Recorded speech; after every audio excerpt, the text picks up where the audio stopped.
Yes. Member Verhey and seconded by Mayor Bailey. Thank you. I can't see over there, so I'm going to have to train myself to look over at Nancy's. Can't get my tongue tied. Declaration of pecuniary interest. Oh, excuse me. I'm so tired. All in favor of the approval of the agenda. Thank you, Councillor Pierce. Declaration of pecuniary interest. Any to declare at this time? Seeing none. We have no delegations or presentations today, petitions, so we'll move right into the adoption of the previous meeting's minutes from January 23rd. In your package, Councillor Pierce, you're ready to move those? Member Brown to second. Any other discussion? Okay, all those in favor of those minutes? And that's carried, thank you. Any business arising from the minutes? I could just maybe briefly, since we had David Tilley into our meeting last meeting to talk about the new CSPA coming in April 1st, to just let you know that Cindy and I did attend the CSPA summit yesterday and Tuesday in Toronto. It's about 750 people there. It was massive, but it was held in conjunction with OAPSB, which obviously we're a member of, the Police Association of Ontario, the Ontario Association of Chiefs of Police, and the Ontario Association of Senior Police Officers, and the First Nations Association. So a wide mix of police service boards, senior officers, police association representatives, government, ministry officials. Cindy and I were in the overflow room, which maybe was a good thing in some regards because the main room was packed like sardines. Probably the best part of the days was the networking opportunities to chat with some other folks. The conference material itself, both Cindy and I were hoping to really come home with some nuggets of really good information to be able to say, okay, this is what we need to do, or this is what the path forward looks like. There's still a lot of things left to be developed. There was a lot of high-level presentations about what the Act will be, what it means, a lot of changes, not just for us as Police Service Board, but for officers as well. One of the things I picked up on was there's mandatory training for all police officers as well across Ontario that needs to be completed as part of this process, so not just for police service boards. And there was a whole bunch of topics that didn't necessarily relate to us as an OPP board, but are very important, that are part of the changes of the CSPA in terms of discipline and misconduct and all that. That does dovetail into us as a police service board, but we don't have labor relations or anything like that we have to deal with in terms of we're not a municipal board. Nonetheless, still digesting all the information and the topics, but Cindy and I were able to have some really good conversations with some of our neighboring police service boards to try and talk about, like, how do you plan to attack this? How do you plan to do this? So made some good inroads with how we can collaborate with our neighboring boards to be able to do some of this stuff together so that we're consistent. And we were also able to connect with our West Region Superintendent Lori Doonan, and of course West Region Chief Dwight Tibbs. So that was good as well to be able to talk to both of them.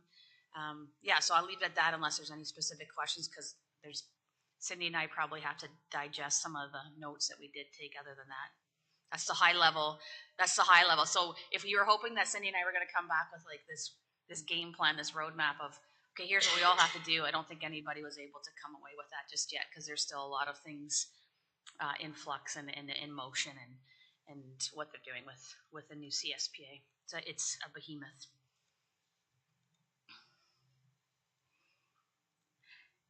Sound good for now? All right. If there's nothing else for the business arising from the minutes, we'll move into the Detachment Commander's report with Inspector Quenville. Thank you, Chair Haley, and good morning, everyone. I'll get right into the report. In terms of staffing for the last reporting period, we had Provincial Constable Zach Miller join our team at Brant. He lateraled to us from the Highway Safety Division. There were no public complaints during this reporting period. For our Community Safety and Wellbeing team, our Community Mobilization Officer reported that there were 7 mental health related calls in the month of January. And our MCERT worker responded to 5 crisis calls, and in addition to that, there were 8 referrals for follow-up. Of the 17 mental health calls, 8 resulted in apprehensions, and 7 of those 8 were admitted to hospital. The total time spent in the emergency room equated to 1 day, 6 hours and 16 minutes times 2. The range was from 1 hour and 41 minutes to 6 hours and 40 minutes. So our time in the hospital was up considerably this month. I can assure you that I have been connecting with the hospital each and every time when there's a long stay, and we're continuing to work through that. We have a meeting later this afternoon with the hospital, and we'll continue to work on our MOU. So as you see, the mean time spent in the emergency room was just under 4 hours times 2 officers. There were 32 domestic related incidents this past month. Our total mental health related occurrences on the graph, we're down just slightly. Our 5-year average is 21 calls for this time of year, so we're just down slightly at 17. Other notable items by our Community Mobilization Officer is that we completed the first 4 sessions of our Citizen Youth Academy that we were holding on Wednesday nights every week for 7 weeks at the detachment.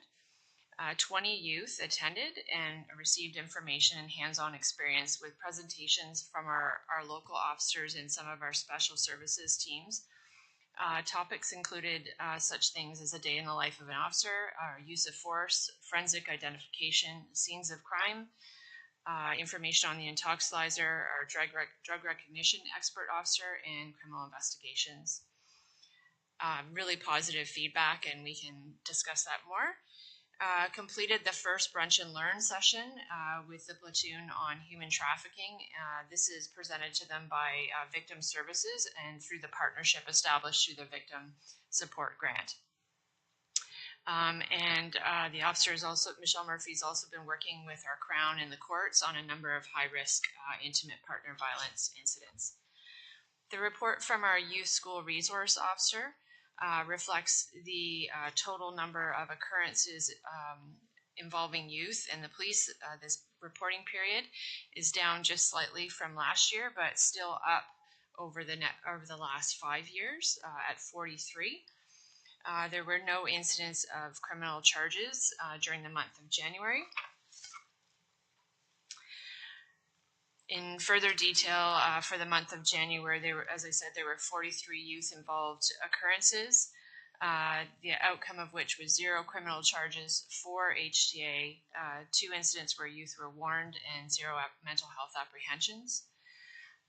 Being back in the schools are connecting to PCL-LUSI for advice and support on a number of issues, including bullying, behavioral issues, and online safety.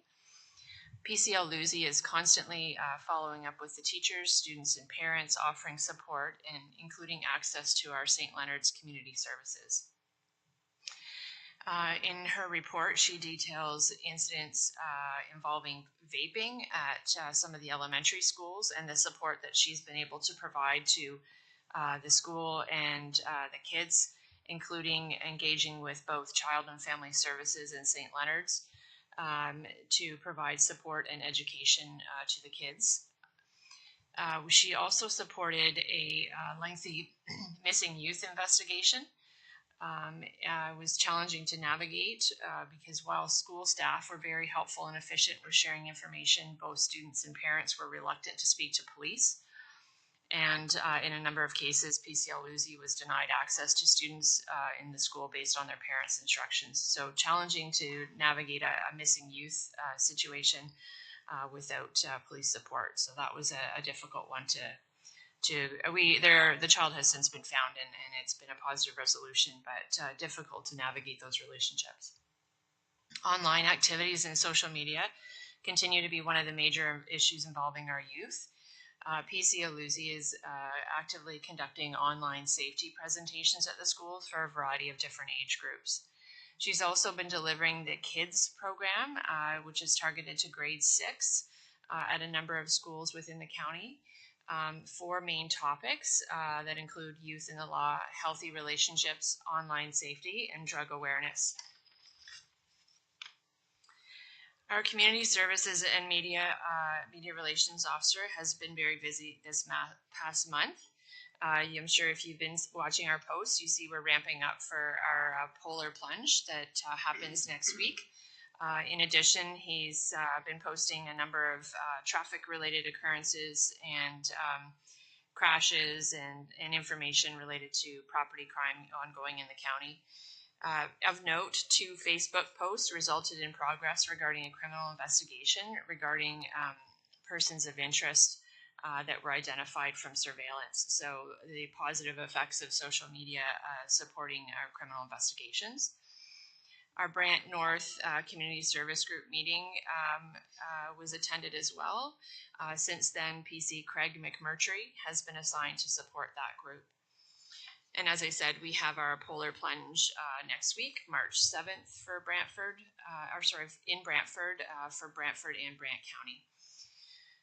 The details related to a number of ongoing focus patrols are provided that include a number of traffic-related initiatives. January was the start of a new year for our traffic management unit. Provincial Constables Caleb Sinclair and Conrad Vitalis have joined the team. The ALPR, the Automated License Plate Reader System, has been a vital tool. I've spoken to both the officers and they have been really happy with using that piece of equipment to identify people that either have expired val tags or driving suspended, or if the registered owner doesn't have a valid license. It provides information on a number of indicators that would be helpful in a traffic stop. So a lot of those, as you can see, part 3s, there's 11 of them for this past month. Those are more serious Highway Traffic Act charges. So again, good use of that tool for the month of January. In terms of our noteworthy occurrences, you'll see that a number of indications using the ALPR as well as drinking and driving related offenses, but I do want to draw your attention to the event on January 9th, and I can speak more specifically to that. That involves our community street crime unit. The team, along with a number of other teams from Middlesex, Oxford, Elgin, Perth, Huron, Lambton, Haldimand, and Norfolk, and Wellington, so quite a large project, executed search warrants at 5 properties, as well as 3 vehicles. That was a lengthy investigation. Police seized a large quantity of suspected fentanyl, cocaine, methamphetamine, oxycodone, with an estimated street value of approximately $194,000. Police also seized a shotgun, ammunition, knives, stun guns, laptops, cell phones, and drug trafficking paraphernalia and cash. So there are a number of accused individuals facing a variety of drug and weapons-related charges.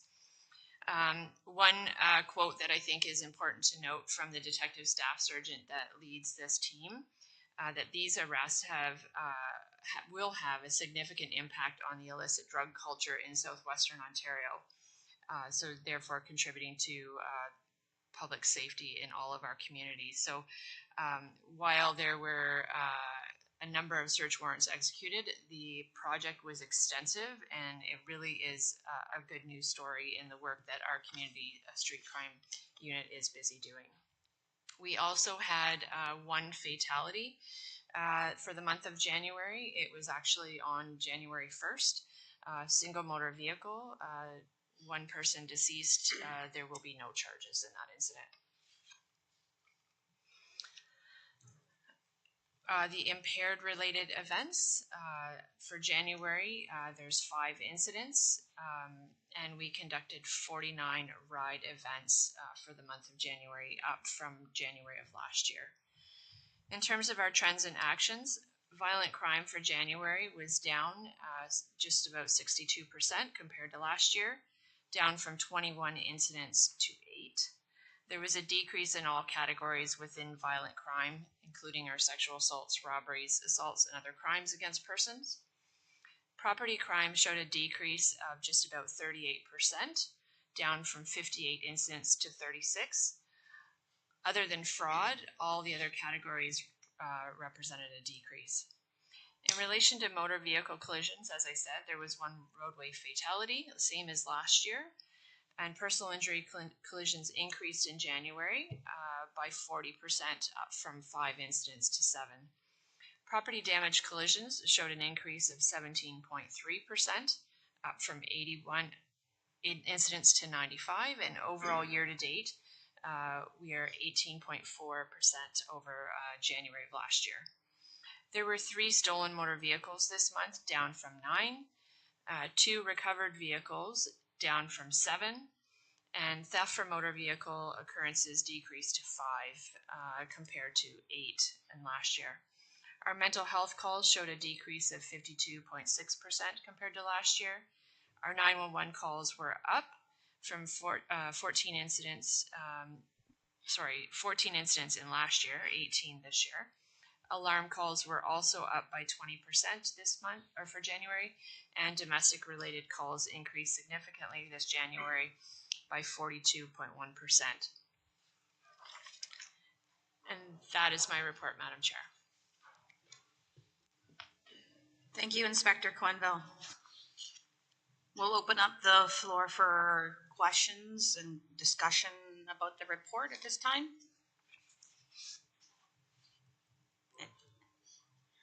Okay, I was just checking to see if anybody else wanted to get in first, but Councillor Pierce. Thanks, Madam Chair. So a couple things. First of all, page 11 of the report, when Inspector spoke of the time spent in the emergency room. Very interesting that you have a meeting with the hospital today to discuss that. That's a big discussion as far as paramedics is concerned as well. They've literally lost thousands of hours waiting. We've kind of decided as a council just the other night that a motion came forward that we're going to request that the hospital come in and discuss that with us as well. So I'm glad that you're meeting with them. Maybe we can, combine our forces, so to speak, because it's been, I'm on the paramedics as well, and I've discussed in the paramedic services the fact that our OPP are feeling the same pain in the emergency as they are, and now it's right here in the stats. So it's definitely a big problem out there for all our emergency services. The time that's I don't want to say wasted, but the time that the offload delays and that sort of stuff is just it's unacceptable as far as we're concerned, and we're looking for something either from the hospital or potentially further up. I know we've kind of broached the subject with MPP Bulma before in regards to what can be done, can anything be done? We need some help here. This is literally on the paramedic side. I'm not sure if it's the same with the OPP side, but there's points now where we've got 3, 4, 5 ambulances there, and then we get into the code 0 situation where then all of a sudden we've got to bring an ambulance in from another jurisdiction, and it's just it's a bad situation, and it appears to be affecting all emergency services, which is not good because their time is much better spent elsewhere than sitting in the hospital waiting. So before you move on, then Councillor Pierce, I think Inspector Quenneville, I looked like you were going to respond, and then I also have a follow-up question to you, Councillor Pierce. Through you, Madam Chair. Yeah, so emergency services, specifically the paramedics, are included in the meeting that we have this afternoon. So the meeting is specifically to continue towards developing our MOU in relation to mental health transition of care. So specific to the stats that you're seeing here, but certainly that is a community table that it was long overdue in developing, so it will serve us well for a number of other issues that we're challenged in those relationships. So this is kind of the first piece, and developing this MOU, and then also included in that is a educational component that will serve to educate frontline, because while it's important to have the decision makers at the table in developing the MOU, it's really the boots on ground that need to understand the implications of that, and that's where we're sometimes challenged with getting the paramedics and police out of the hospitals. So that is, as I said, today we're really close. We're really close to having that MOU done. So I'm hopeful that we'll be able to see some changes that will serve both us and the paramedics well. So thank you.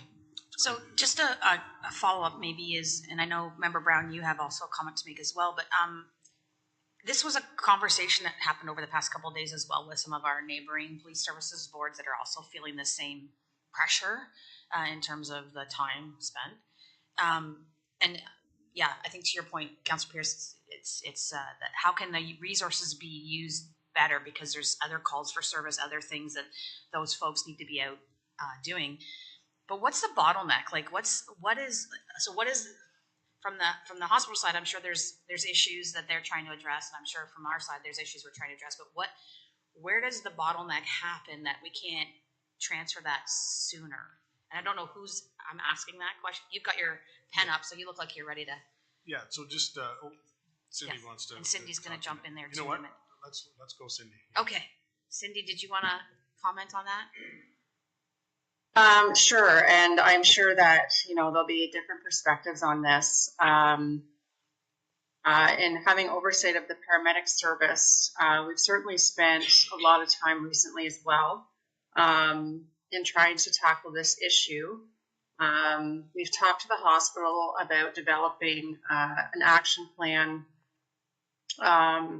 with sort of specific strategies that would help to mitigate these offload delay challenges. And it's not just one thing that's contributing to this. Some of it is with the hospital and having challenges with filling their nursing staff positions. The paramedic service is fortunate in that we do have some funding through the province for offload delay nurses, but unfortunately those positions cannot always be filled. So, we're left then sitting there and not being able to move people along. The hospital they use the terminology bed blocked. So what happens is it's not just something that's going on in the emergency department, but the floors up above the hospital where a lot of these patients need to move. Once they're assessed, there's nowhere for them to go. There's no capacity beyond the emergency department for patients to go. So they're sitting in hallways. And what is also contributing to that is patients that could be released from the hospital may not have a long-term bed to go to in the community. So they are sitting at the hospital for sometimes a month, my understanding. I actually had a tour of the emergency department with their current CEO, Aaron Sleeth, and a couple of the staff that we've been working with to tackle these issues a couple of weeks ago. So they were sharing with me some of these issues. And one of the challenges that they have as well is the provincial funding model. It's set up in such a way that if the hospital is performing well in terms of being able to mitigate offload delays, they actually receive more funding. And so, in their case, I think they are trying to tackle this, but are met with a lot of things that are outside of their control. And what would help them with a lot of this, I think, is more funding. And because of the way the provincial model is set up, they're not able to access that. So lots of challenges there, and it's not just one issue. There are several issues that contribute to it. Thanks, Cindy. That was very helpful. Councillor Pierce, did you want to follow up on that before we go to the next? I don't think there's anything else that can be added to that other than the fact that, with Russell and the paramedics and stuff like that, there's ongoing conversations, and my understanding is, and as Cindy alluded to as well, the hospital knows it's an issue. There's no question. They know that there's an issue. Part of it is staffing, and like she was saying, the funding that the province has given for the offload nurse, and I believe they call it a backhaul nurse. What happens, unfortunately, is if the hospital itself doesn't have the staff to cover their own, they pull from the offload and the backhaul nurse, so that just exacerbates the already big issue there. But no, thank you, Cindy, for that. Inspector Quenville and then Member Brown. Through you, Madam Chair. Thank you. Different challenges somewhat for us because ours are often more specific to mental health assessments. So the challenge is actually getting a physician to assess the patient. That's where we face significant delay. I can tell you as recently as yesterday, I had two officers sitting there for over 6 hours, and it took 5 hours for them to even conduct the assessment. So that is problematic. I think just as I try and dig deeper into these occurrences as they occur, part of the challenge may also be security at the hospital, because I think there's also opportunities where police could relieve themselves, where there's sufficient security staff to take over some of them. Without getting into the weeds too much, when there's different types of mental health apprehensions, sometimes we are literally just the transporter of the person to the hospital in a Form 2 situation, so there's really not a need for us to stand by with the patient, but we're being forced to because there isn't an alternative. So there's some other challenges there that we're working through and having discussions, but like to Cindy's point about staffing, security may be a consideration for that as well, that there would be an opportunity for police to step away where there's sufficient security. So that will be part of the ongoing discussion and try to mitigate the amount of time we're spending there as well. Thank you. Member Brown? Thank you, Madam Chair. I hope, Inspector Quenville, that the table has the appropriate people there to make the right decisions. My concern is these issues come back every 3, 4, 5 years for decades, and we seem to focus the resolution at the front line, which would be the police or the paramedics, and it's a short-term band-aid fix, and then we're right back into the same thing. And I can go back to the 70s, the 80s, the 90s, and the 2000s when I was involved, and at least once a decade we were dealing with the identical situations that we're dealing with now. This isn't new, and I know it's a very large, complex issue with all the partners that are involved, but it's a bigger picture than just the police and the paramedics. And at some point we have to put the light that it is a bigger issue and maybe aim higher to correct the problem, because what we do just basically puts a bandage on it. It deals with it in the very short term or until the momentum for this cause goes away, and we just continue dealing with the same thing over and over again. And since I've been out of policing, I know that it's still in the news, and it has been 10 years ago and 15 years ago. So I hope the right people are at the table this time, because we definitely need to address this so that there's long-term benefits and not just, okay, we dealt with it and let's move on to the next issue. Thank you. Cindy, just one, I see your hand up. I was just going to follow up here. My concern is to Member Brown. I mean, since I've joined the Police Service Board, we've heard about this concern, quite a bit, which is important.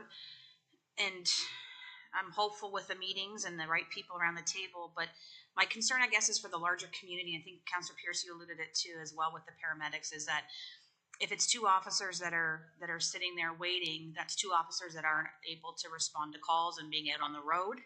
And we already have a finite number of officers per shift.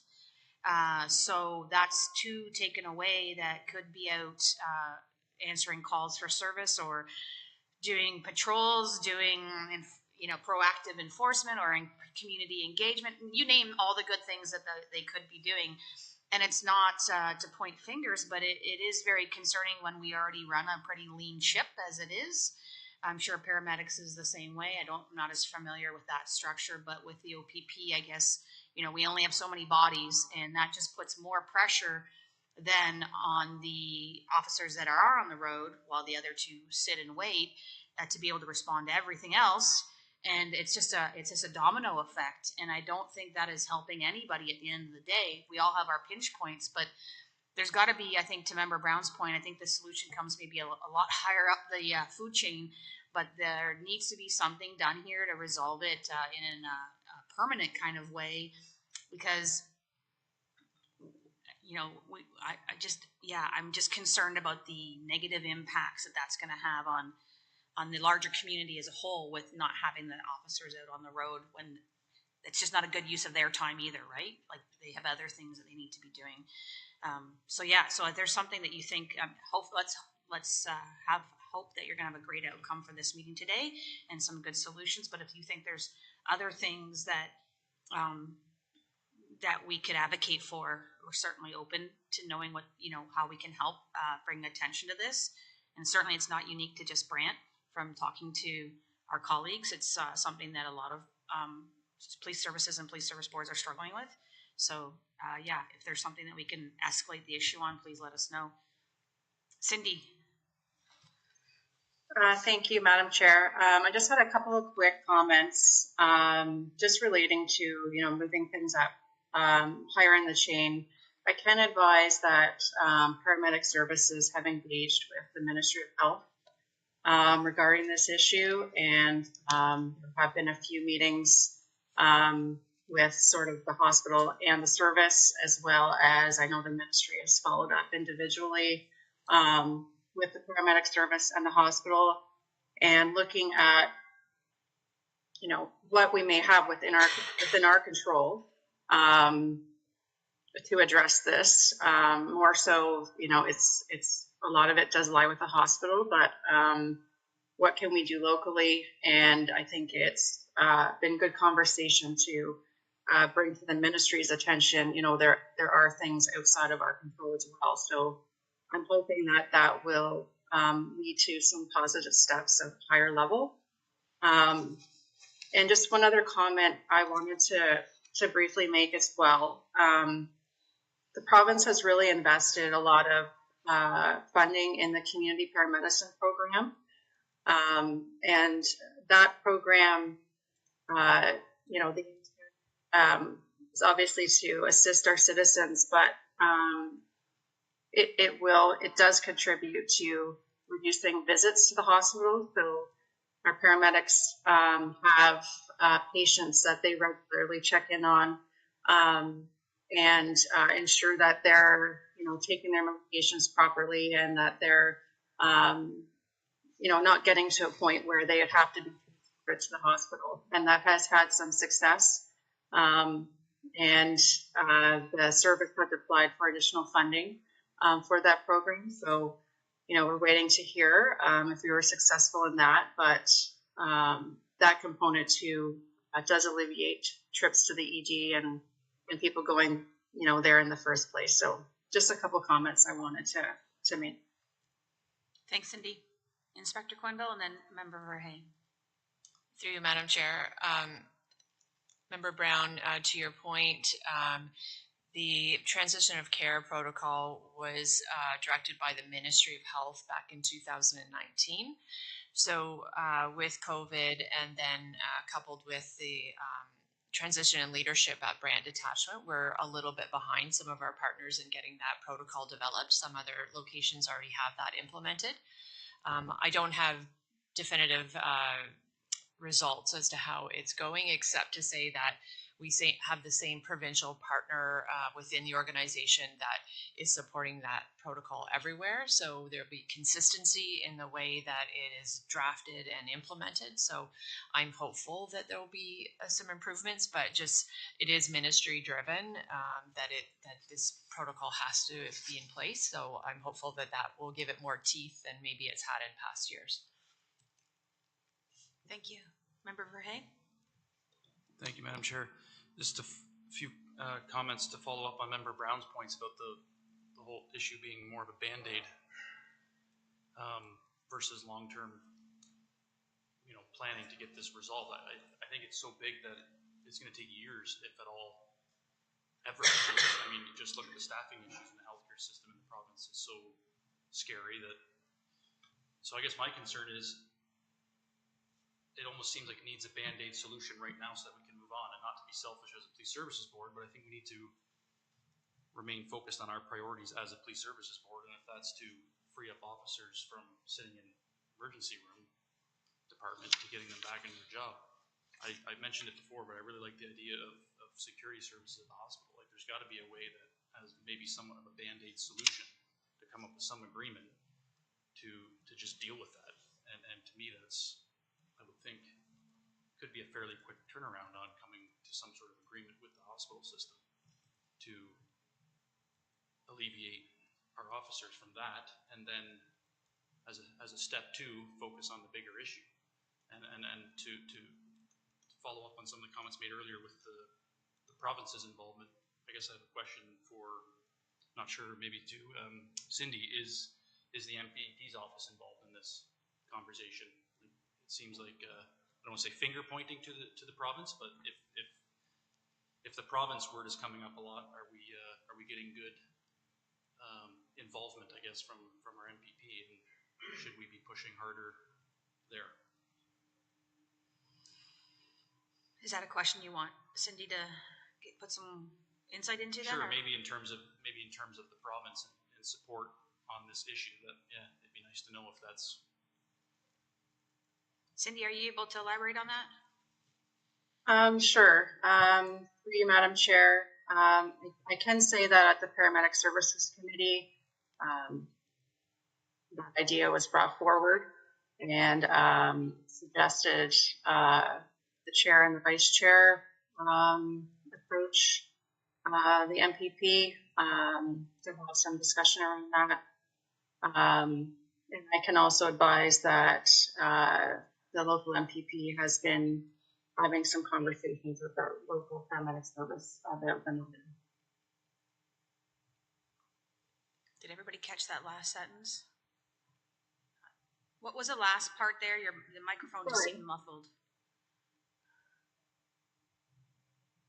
I'll increase my volume. Hopefully that works.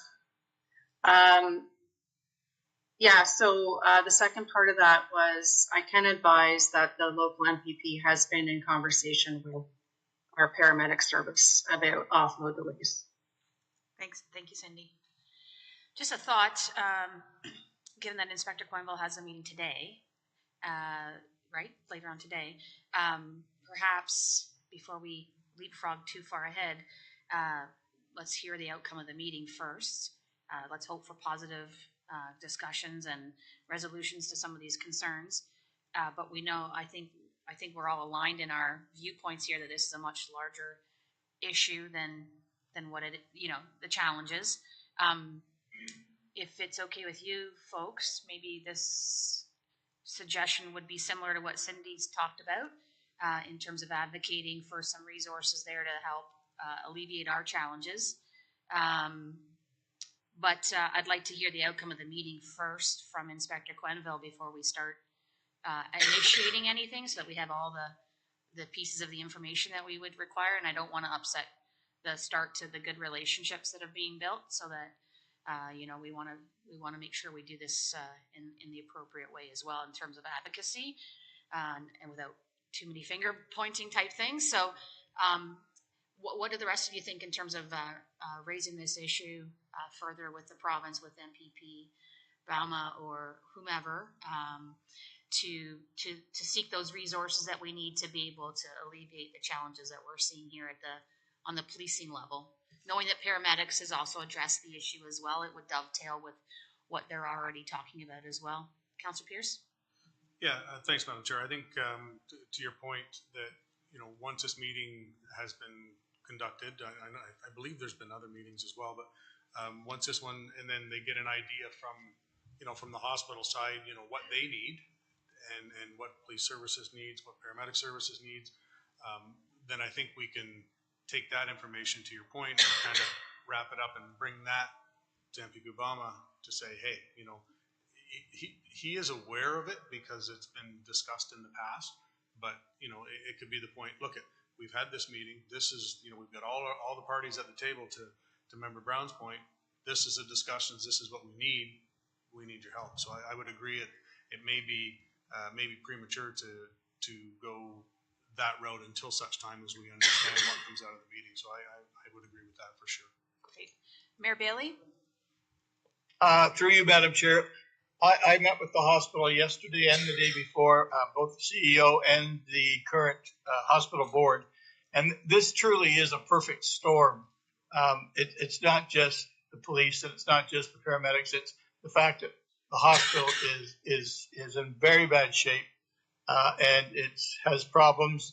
So it couldn't be any worse for all the components. I'm going to be having breakfast with MPP Bauma tomorrow at 7:30. You're welcome to join. I think if there's any tickets left, we have 2 tables at the county, and I'm sure that the questions have been laid out for Mr. Bauma. They'll be answered tomorrow morning, I would hope, through the Chamber of Commerce and through the County of Brant. But it is a perfect storm. If it were a brand new hospital and the emergency unit was working properly and there wasn't a detour and there wasn't a bottleneck and there wasn't traffic, those are just all things that have lined up with this hospital hallway sort of medicine going on.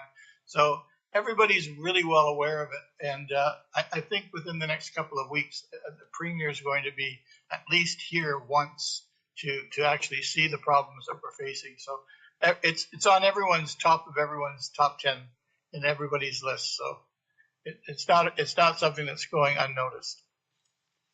Thank you, Mayor Bailey. So we can, so obviously we can help amplify the message then if it's something, obviously it's something that's of a concern to a number of folks. And I'm sure Brantford Police Service are facing the same challenges, and you're working collaboratively with them as well at this table, paramedics. So it's not going to be a surprise discussion with anybody at that point, but if we're all aligned then, I don't know if you want an actual motion to do any direction here, but at this time, I think the game plan will be is to send all kinds of positive vibes with Inspector Quenneville to the meeting with some good collaborations to come out of that. And then following up on that with Cindy's points that she's made about what paramedics has already done as well, to dovetail into some of that relationship and advocacy to talk about the impact that this has on Brant as a community with the wait times for policing. And I think that combines Member Brown and Member Verhey's points as well as yours, Councillor Pierce. So we'll wait for the outcome of that meeting, and then we'll decide on next steps in terms of that advocacy. But I think it's important. I think we're all agreed that we at least need to raise the issue in terms of the impact on not just the officers, and the police service, but the citizens themselves in terms of emergency response availability. So we have a plan. Perfect. Okay. That was part one of your questions. I was just going to say, Madam Chair, sorry, that was just the No, first one I had. that's why I wanted to, apologies, but that's why I wanted to pause, because I felt that there would probably be some discussion coming out of your question. Yep. So if there's no other conversation about the hospital wait times, I know Councillor Pierce has other questions about the detachment commander's report, so we'll carry on with those. I do. Thank you, Madam Chair. So page 16, when it talks of the traffic enforcement initiative, I just want to confirm, because as far as the part 1 charges, those are like speeding or running a stop sign, a red light, seatbelt, that sort of thing. Whereas the part 3s are when you get into the stunt driving and suspensions of insurance and that sort of thing. Am I on the right track with that thinking? Through you, Madam Chair, that's exactly correct. So you mentioned insurance, not necessarily insurance, but because a drive no insurance is a part 1 ticket. But a suspend drive, so perhaps it could be for unpaid fines, or it could be in a more serious occurrence. If it was a serious collision, oftentimes an officer could use a part 3 to bring a person to court for whatever the offense is. So there's some specific charges allow an officer to use discretion as to whether they issue a Part 1 versus a Part 3. But yes, to your original comment, Part 3s are more serious charges. Okay. All right. I appreciate that. Yeah, like I say, it's a double-edged sword. It's good to see that, there's that many charges being laid, but it's bad to see because people were still not getting the message. So that's enough on that. As far as noteworthy events, I'm going to make the statement here that I can't remember when the last time we had noteworthy events. It only took one page, so I'm counting that as a positive as well. But unfortunately, with them, there's still the impaired, and the ALPR, which is good news. And you kind of alluded to it earlier with the ALPR being a vital piece of equipment nowadays. So that's a good thing.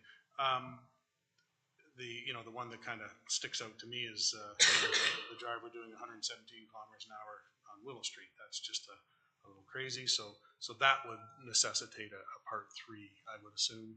Yes. Okay, I appreciate that. And the last one, Madam Chair, and it's kind of in a couple spots, and you alluded to it too, Inspector. 911 calls were up. Is there any similarities in the calls, or is it just the fact that more people are using the service, or just the time of year? I'm just curious with that jump. It's not a huge jump, but it is a jump. Through you, Madam Chair, I can say that I didn't look at the details of the calls. Okay. All right. I think there was one more. Bear with me. Nope, that's all I have, Madam Chair. Thank you. Thank you, Councillor Pierce. I guess just to follow up on your conversation about the traffic management unit, and maybe it's a combination question for Inspector Quenneville and maybe just clarifying. When I look at the numbers, I guess it's managing also expectations of performance of the traffic management unit, Councillor Pierce. I know that that's something that Council's really, concerned about, and making sure that we get, the traffic speeding and whatnot, which would be Part 1, correct? So when we look at January 2021 to January 2024, prolifically Part 1 charges. Part 3 still good, but if we look at just January 2024, 11 Part 3 is 10% of the whole total of the past 3 years. That to me is a really important milestone to look at, because those are some pretty serious, they're both really important charges, but and when we escalate things, Part 3, 11 charges in the month versus the whole time before, I think that just shows the evolution and maturity of in my mind, it shows the evolution and maturity of the traffic management unit to looking at other things besides just speeding. And I think it's just important that we flag that here. This is just my interpretation. I'm going to look for Inspector Quenneville to give me some confirmation of this, so I'm not completely crazy. I just didn't want people to think that we've taken a step back on speeding enforcement, because there's so many other things out there that traffic management unit could cover, along with all the accidents and collisions and other things. I just think that Part 3 piece there shows that the program's evolving and maturing, and we're getting some pretty serious things taken care of as well. Inspector Quenneville, I don't know if you wanted to add some context to that. Yes, thank you, Madam Chair. I think it's also important to know that if you see the Part 1 charges decreasing, to understand that a Part 3 charge requires a Crown brief. So a brief needs to be prepared and submitted to the prosecutor's office. So considerable amount of time versus a Part 1. So some of you that have had the opportunity to go for a ride along within our board have seen the amount of time it takes just to issue a single ticket versus you can imagine when a brief has to be submitted to the prosecutor's office. So while I agree and acknowledge the shift that you commented on, Chair Haley, I think it's also important to note that in terms of managing expectations. So not that there isn't opportunity for continued growth, but a focus on Part 3s is also important to bring those people that are repeated violators often before the justice. So I think that's also helpful in improving our road safety in the county. Absolutely. And I just didn't want anyone to think that, you know, we're under managing the speed enforcement piece when we're doing some other things here as well. We, the collectively, it's not obviously me, but your team is doing that. So I just wanted to highlight that just here while we're out in the open conversation, and so people that are watching the broadcast of the meeting here can understand that piece. And also Councillor Pierce, if he gets any questions on that at council, he'll have the context to be able to share as well with anybody that has questions. Any other questions for maybe just, I'm not sure if you can answer this or not, but I'll ask and then you can tell me. Without getting into too many details, I'm just curious to know with respect to the youth that was missing, how that works exactly when parents have indicated to other students or the school or what have you to not get involved. Like, is there a way that police can still still go ahead? Like, I don't understand that part of it. I know it's operational, but I'm just trying to understand the context of why a parent would want to interfere with that, finding their person. Thank you, Madam Chair. So we need permission from a parent to speak to a minor, and if the parent says no, then we can't speak to them in the course of our investigation. So that's the roadblock that we faced in that investigation. So friends or associates of that missing person, their parents, right? Not so we were right. So the not the child that was missing. We were attempting to speak to his peers within the school group that undoubtedly would have information where they might be communicating, versus or on their phones and things like that, trying to get some information that way. That the parents of those children did not allow us to speak to their kids. Wow. That is concerning for me when we hear of youth that are missing, and that's a parent's worst nightmare, I think. And to have other parents not want to help find another parent's child, that's pretty concerning to hear that in our community, that's the situation. And I don't know what reasons would be for that, but that certainly would be challenging for your officers to they're trying to find this missing youth and aren't getting any help when there's people that potentially could be helping them. Any other comments or questions? Member Verhey. Thank you, Madam Chair. Just two quick questions. The third question I had was covered in detail already with our earlier discussion, so that's good.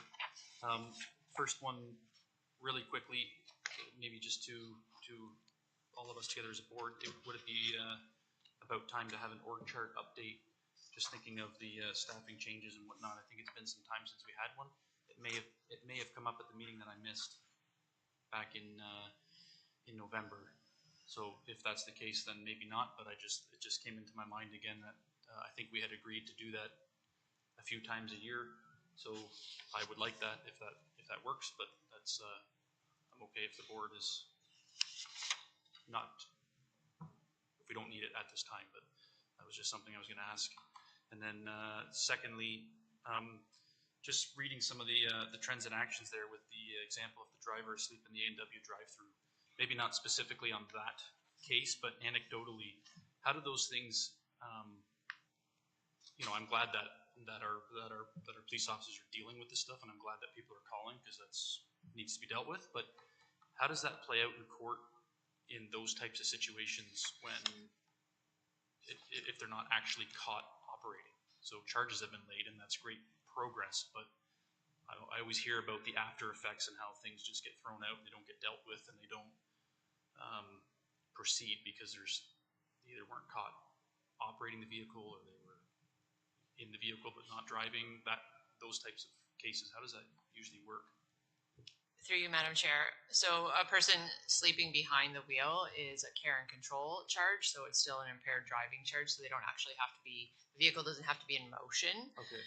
They have the capacity to put the vehicle in motion, so the charge still applies. And then it would just be like any other criminal charge where we can, whether there's a reasonable prospect of conviction, the Crown weighs that as to whether they're going to proceed or not. We've moved past somewhat the COVID backlog that the Crown's office was dealing with. So in those cases, a team had been assembled on behalf of MAG to look at various impaired related charges and weigh a number of factors that may be mitigating to whether they take it to trial. So things like, was there a collision? Is the person had multiple impaired charges before? What was the person's demeanor? Like there was a whole, what was their previous criminal record? So there was a whole bunch of factors that they considered, pardon me, to determine whether they were going to proceed with trial or whether they were going to resolve by some other means. So, and again, that was a strategy, not a Brant strategy. It was a provincial strategy to address the COVID backlog that was created. As I said, I think we're just about past that now. But there was a time where you were seeing a lot of people that had impaired charges, and like I said, no previous involvement, that were getting careless driving charges. So it was being resolved by way of a HTA offense. So not ideal, but again, a method by which to address all of those charges. So, but yes, there is an opportunity for a criminal charge just because they're not vehicle in motion. Thank you. Yes. Okay, any other questions for, excellent discussion, but any other questions for Inspector Quenneville's report at this time?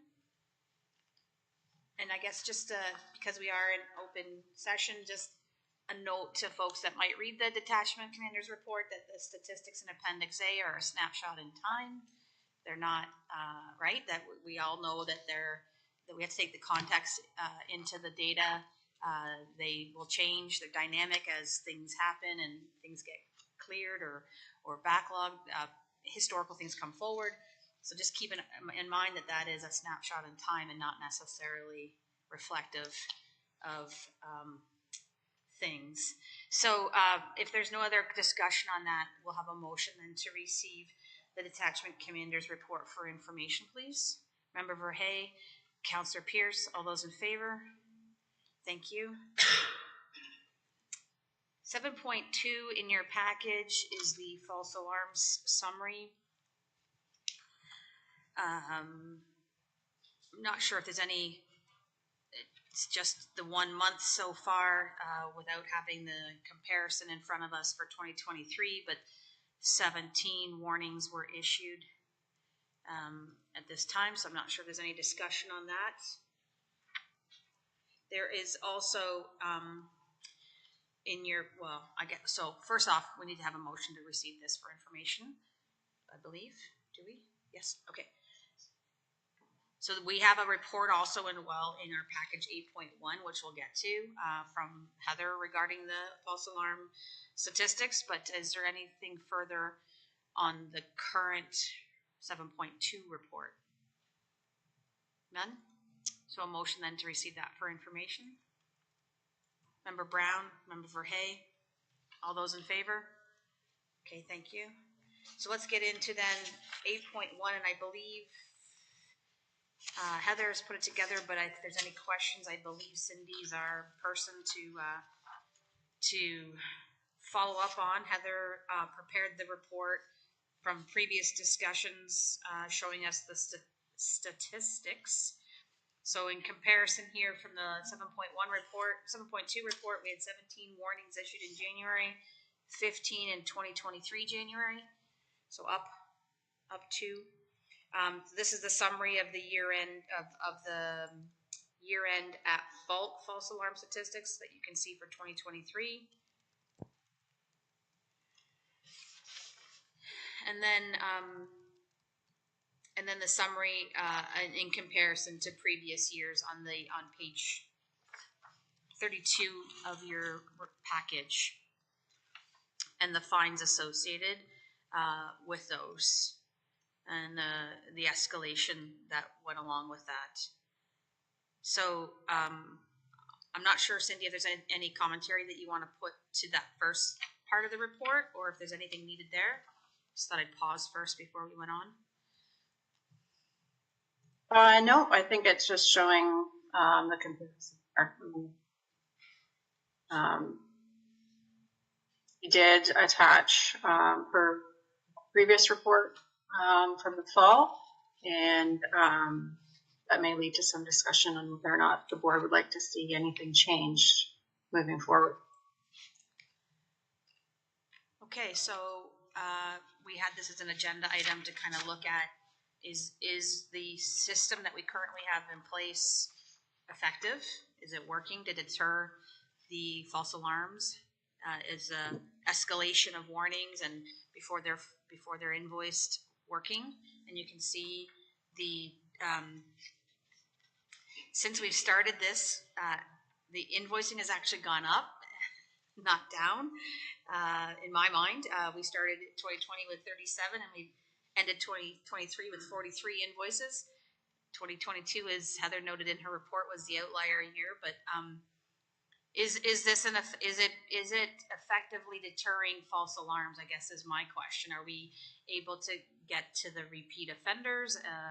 Does it provide an incentive to address the issue? I guess those are questions. Councillor Pearce. Thanks, Madam Chair. So a couple things. I think with a bit of a tweak, I think it will. And the biggest tweak in my mind is the fact of it not resetting to zero at year end. I think, there's the statement in here, if it goes a couple of years without any false alarms, then it resets. I'm okay with that. But I truly believe that if we weren't resetting that at the first of each year, we would have more repeat offenders, which would entail, and it says on page 34 there, and I brought this up before, when it says, it speaks here of one industrial property had 5 responses in 2022 and a further 3 in 2023. And it says, which may warrant. I think that may has to be changed, as I said before, to it does warrant a meeting, because if we think about that, that's eight over 2 years of false alarms. That's, again, we spoke of, time spent better elsewhere. You've got several emergency services that are showing up to this 8 times for no reason at all. So I think, it's the old adage, you hit them in the pocketbook, they're going to do something about it. And then if you go further on page 35, and it's interesting that coming from the property owners, it's stated here, most property owners feel that 1 false alarm per year is too many and more than 1 is unacceptable, which frequently leads to discontinuation of monitoring service. So that tells me as well that the property owners themselves understand that there are 2 things. Either A, there may be an issue with their monitoring system that, they might need a little nudge to, hey, get that fixed, and maybe the nudge is the pocketbook that they're going to get more invoices, so to speak, right? So I think the deterrent is there. I just think with getting rid of the reset of 0, it will really intensify the bad apples of the bunch, which then, we meet with to say, hey, how can we help you here? Is it an issue with your monitoring system? Are there other issues here? And try and understand the root cause of those, and that's that. Because it's not everybody is having the multiples, which is great.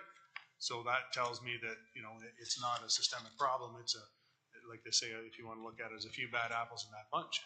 And I think getting rid of the reset would definitely assist in potential actions towards less false alarms. I do agree with you, Councillor Pearson. I think that is in line with the recommendation from staff as well in the report, that if any changes were to be made, that would be how I read it was their first recommendation was to remove that clause that refreshes. And I also like the education piece that they recommended in here about looking at maybe a similar document to the city of Hamilton in terms of preventing false alarms. That could be a resource to leave behind for the folks that are having issues. Can be posted on the website, can be done with whatever, but it could be brandified in terms of what City of Hamilton's already created, make it unique to the needs here in the county, but have that available as a resource for those folks. And then also, I think I agree with you. I'm not sure what the process and procedure is to recommend this. I know it's a council decision, I believe, to do, but I don't know what next steps are. Cindy, what would be the next steps if this was something that the Police Service Board was recommending with this report to uphold the recommendations? Through you, Madam Chair. So I think staff would just need some direction from the board. I'd like to see changed. And then I can take a report to council in March, recommending the changes, which would have to be, if we're removing the reset, council would have to update the fees and charges bylaw and vote to pass that. Okay. So looking for some direction then here, we have two things on the, Inspector Poinville? Chair Haley, I think it would be important for me to have a look at the Hamilton Police document and just ensure that there isn't also an existing OPP version. Fair enough. And then we can add the Brant stamp on it and see what we need to do to modify to make it reflective of what everybody's looking for. So I'll take that as an action item for me. Great.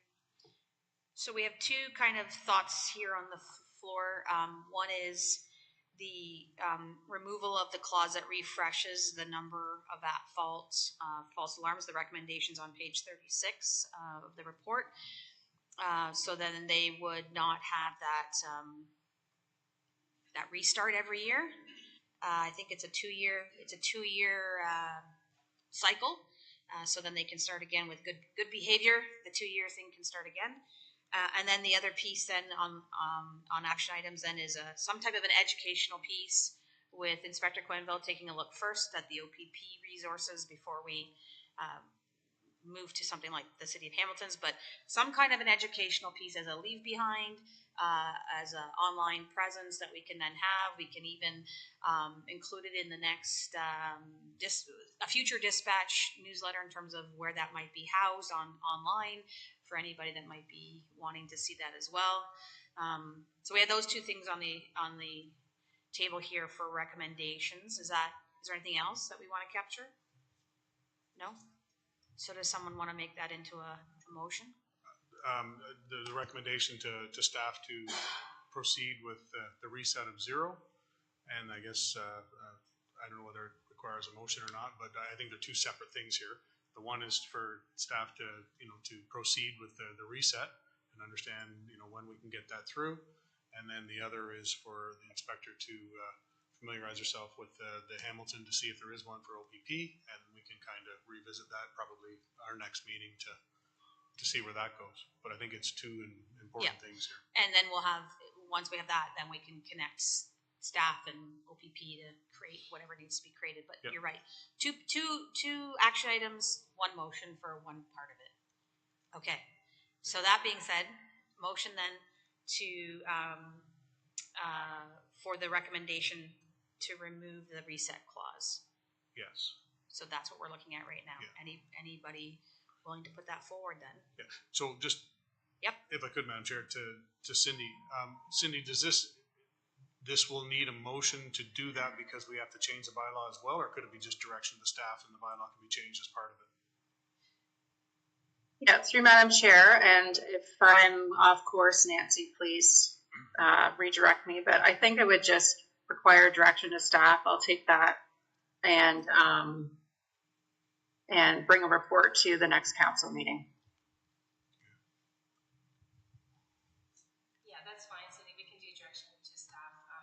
Having it in the motion to receive the report and direct staff to review that would received this information anyway, so just tack it on the recommendation. Okay, so we now need someone to put that motion forward. As Nancy, how have you worded that then? Motion to receive and direct staff. Motion to receive the report and to direct staff on the removal of the reset clause. Okay. For the 2-year cycle. Thank you. Someone to put that forward? moved. Councillor Yeah. Pierce, thank you. Seconded by Mayor Bailey, thank you. Any other discussion? Okay, all those in favor? That's carried. Thank you, guys. All right. We've talked about that for a while, so that's nice to see that moving forward. Let's move into communications, section 9. 9.1, there is a communications from the Orangeville Police Services Board, who my understanding have recently transitioned from a municipal to an OPP board in the last few years, regarding, they have a resolution in here in our package. I don't know that there's an action item associated for our information about intimate partner violence and gender-based violence and how that poses a threat to the security and welfare of individuals within communities. You can see the resolution itself. I'm not sure if, Councillor Pierce, that if there's been anything, I believe there was some discussion at council last little while about gender-based violence as well. I'm not sure if there's an actual resolution that you've also adopted. I don't know all the. Mayor Bailey? No, Madam Chair, if it's all the same to you, I think I would just like to move that we receive 9.1 as information. Okay. So is there a seconder for that then? Okay, Councillor Pierce. Any other discussion on the resolution? Obviously, it's an important resolution, but I don't know there's any action item for us right now. We'll receive it for information. Okay, all those in favor? That carries. Thank you. 9.2 is the call for the director nominations for the Ontario Association of Police Services Board. They're due April 1st. 9.3 is the Municipal Policing Bureau Financial Services Unit. It's a letter with respect to the new Community Safety and Policing Act and the billing statements that will then come out because April 1st is the new date and how that changes the billing relationship. That what this is confirming is that things will be status quo moving forward for now, and then I guess we'll have more. They're not going to be reissuing anything on April 1st, which makes sense. So that's for information. 9.4. This is the grant from the communication from Municipal Policing Bureau of Financial Services again about the 2024 Court Security Prisoner Transportation Grant. Oh my goodness, that's a lot. Based on the 2024 estimated cost, the municipality's allotment for the calendar year is, I believe that's $12,911. And the shared services are going to issue a credit to the county for that. So that has been noted. It's for information. 9.5 is the information about the Ontario Association of Police Services Board annual general meeting and conference, which will be June 3rd to 5th. Member Brown and I have attended these in the past, and they're very good conferences to attend. Lots of education and information and talking to our fellow police service board members across the province. So if anybody else is interested in joining Member Brown and I, please let Nancy know. And I believe that's everything for the communications file. So do we need any other motion to receive? Yeah, so a motion to receive all of the other ones, please. Member Brown, did you have a comment or is that a motion? Sorry, motion. Thank you. Seconded by Member Verhey. All those in favor? Thank you. Oh, sorry, Councillor Pierce. Thanks, Madam Chair. I just want to just circle back to the directors for the OAPSB board.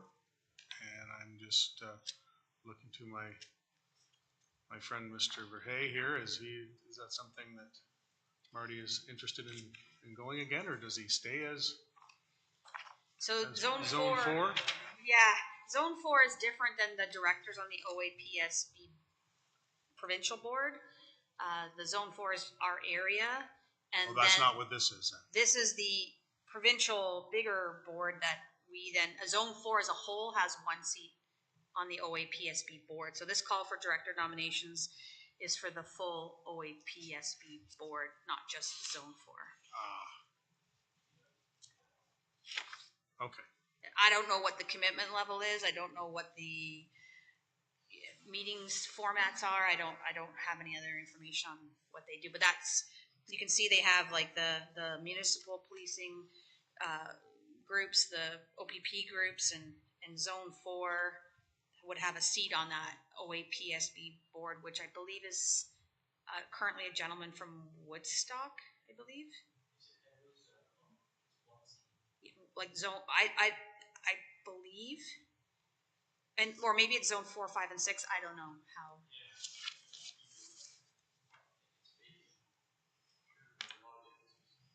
One of the challenges I think also is because all of us need to be reappointed as of April 1st. How do you do some of these things, not knowing if people are going to be back or not, or so is it a post April 1st discussion? Is it a pre April 1st discussion? Kind of put some of these things, these governance things, in limbo. Okay. So, sorry about that, Councilor Pierce. I thought you were putting your hand up to vote when so that being said, is there any other discussion on any of the communication items then? Okay, so then all those in favor of the motion to receive for information? Thank you. Just as a follow-up, I believe we're still looking to coordinate dates down the road with the Municipal Policing Bureau for the session, right? Okay. Now, Section 10, updates, council communication, anything from council that you want to share that you're working on or that you want to update us on? Nothing at this time, Madam Chair. No news is good news for now. We'll go with that. Okay. So then zone 4, I don't know, Member Verhey, if you want to speak to that or if you want me to speak to that or...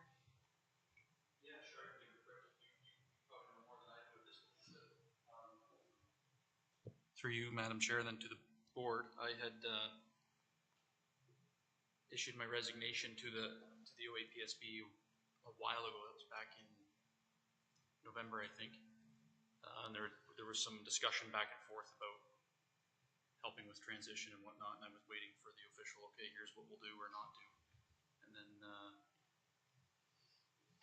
to my pleasant surprise, Jennifer's gonna step into that seat, which you can speak to after, which I think is great. And I think the February meeting did happen. And that's where I said, you might know more than I will at that point. But it was advised that it was canceled, and I actually got the cancellation notice, but I guess it still did happen something. Because the entire board, and that's why I was waiting, because I said I would hang around for a little while to help out with whatever, but the rest of the board has their terms have all expired. So speaking about those empty chairs, I think the zone 4 role, they were out, and then the other 2 members, their police service board seats also expired. So there was essentially no board. So that's when I said, okay, I can help out with transitioning or whatever. But I think Jen's gonna pick it up from there, and we were gonna chat a little bit further today just to share some details, but Jen can maybe speak more to what I fumbled through. So first, thanks to Member Verhey for his time on Zone 4 board. So thank you for your leadership there and helping through COVID and everything else. You had some challenges, I'm sure, to try and navigate the Zone 4 group, and it's a large group. So during this time, last couple of weeks, we'll all remember former Inspector Darling, Lisa Darling, that we had here in Brant for a while. She's now the OA PSB Executive Director. She had reached out to me and said that they had some vacancies and they would really appreciate my help. And so, of course, I said, nah, I'm not sure I can do that. But if I did, will you help us navigate the CSPA implementation that we need to do? Like, they have the resources and they have some training that they are able to do. And so thinking of like the work that Cindy will have to try and bring us up to date with policies and procedures and whatnot.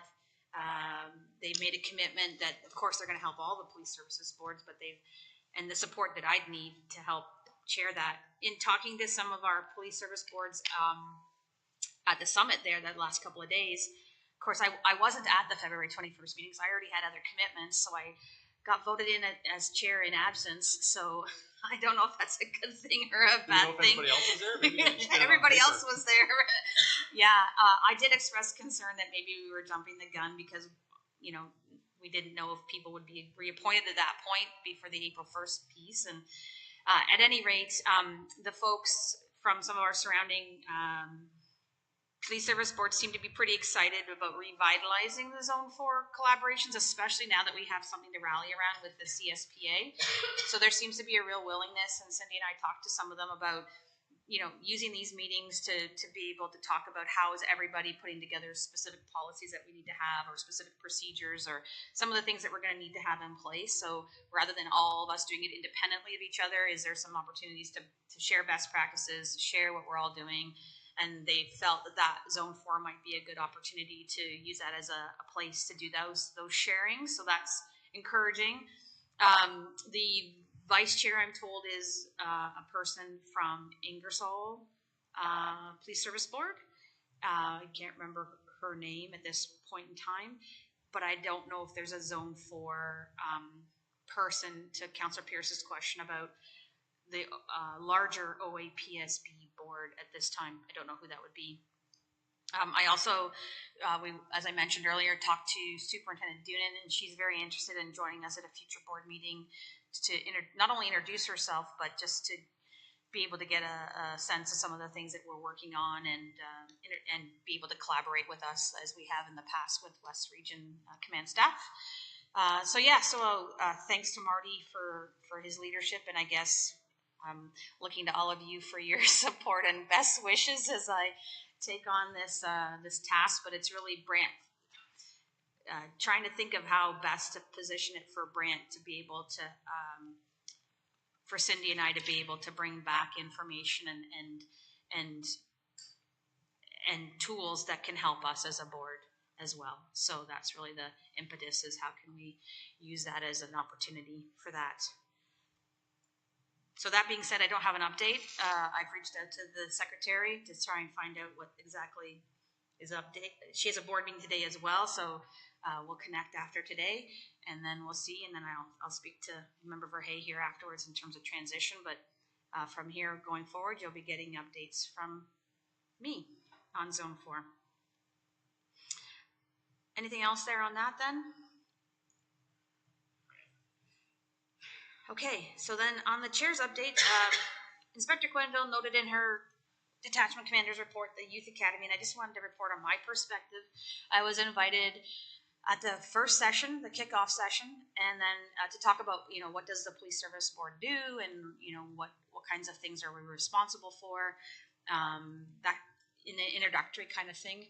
And then I was invited to the very last session where the participants graduated and they were getting their certificates. And I just wanted to comment about what an awesome opportunity this was. I don't know if any of you followed on social media the different nights, the different theme nights that they had, and the hands-on activities that they had.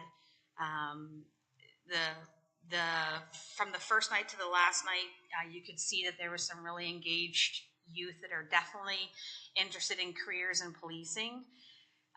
One of the things I think that for us as a police services board, obviously it's important to have future careers in policing be a priority, but even if none of them end up in policing, to have a better understanding of how that all works.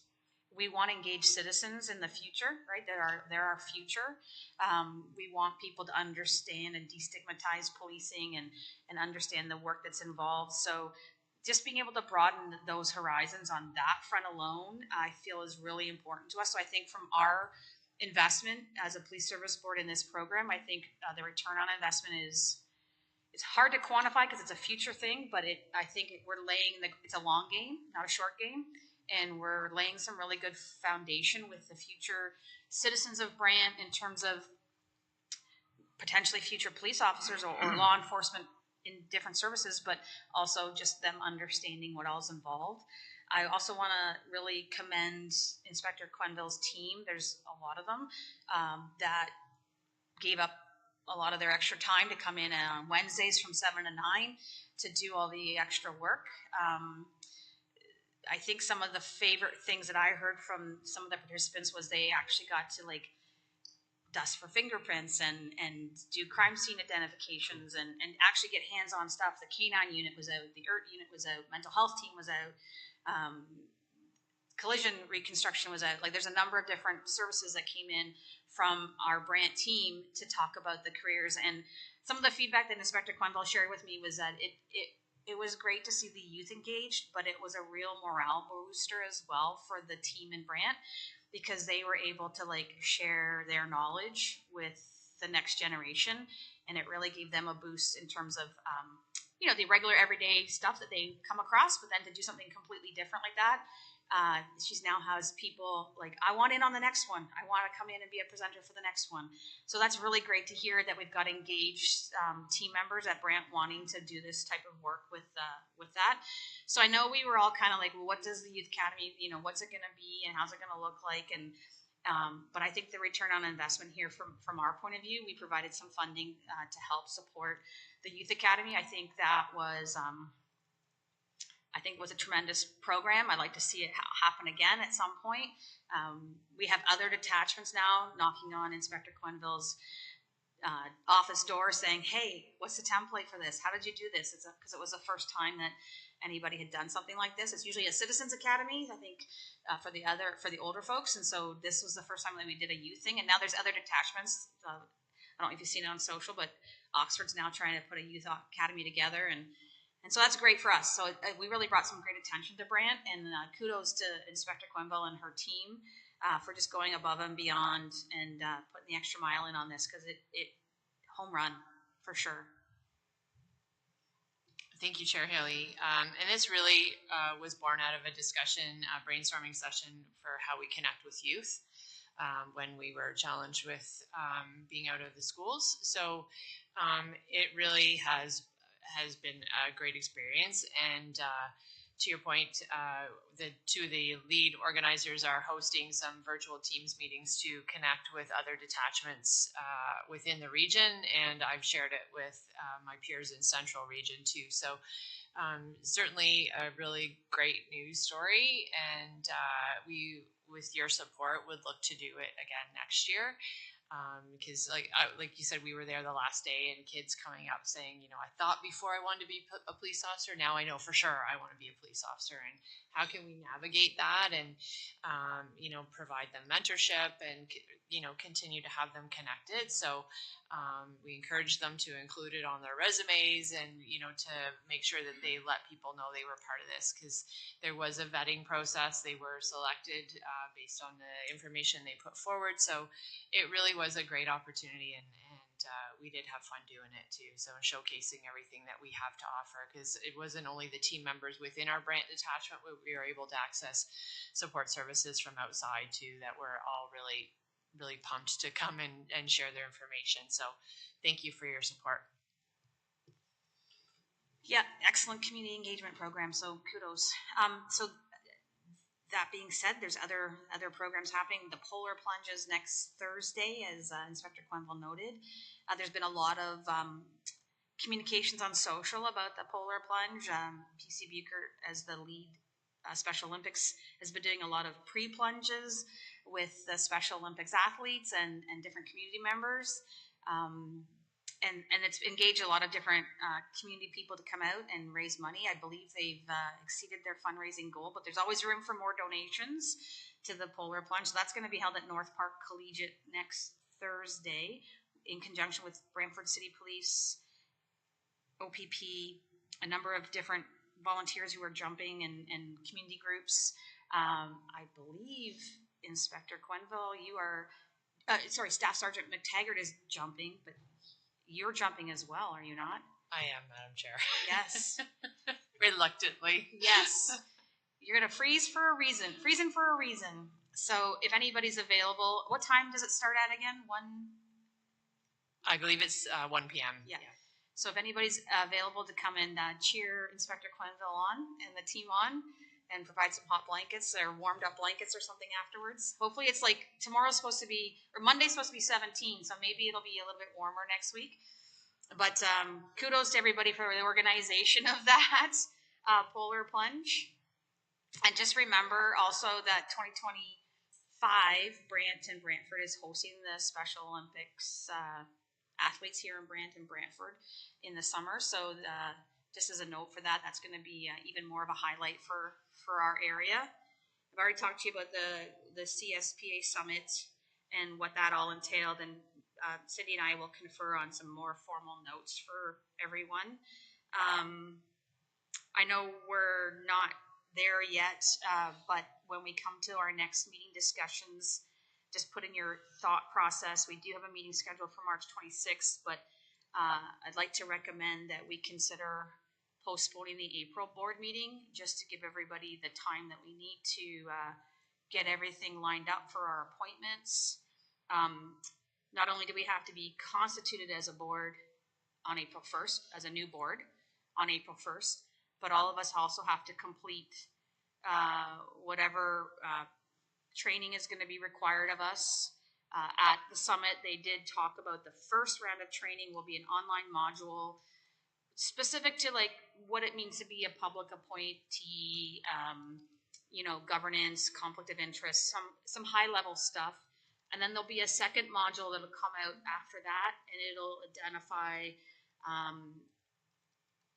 more on like sexual harassment and gender, and diversity, equity, and inclusion, that type of thing. But that won't be in the first round, but it'll still be mandatory as well. They don't have, they didn't have any more details on when it would be released.